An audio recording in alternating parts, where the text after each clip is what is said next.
দে তোরা আমায় নূতন করে দে নূতন আভরণে, দে তোরা আমায় নূতন করে দে নূতন আভরণে। হেমন্তের অভিসম্পাতে রিক্ত কিঞ্চন কানন ভূমি, বসন্তে হোক দৈন্য বিমোচন নবলাবণ্য ধনে।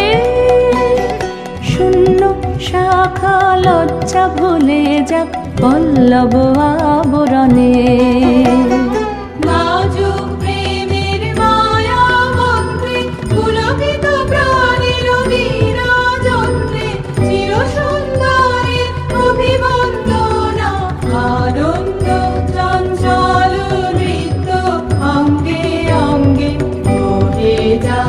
এলোরে এলোরে যৌবন কাম সম্মান, বাঞ্ছিত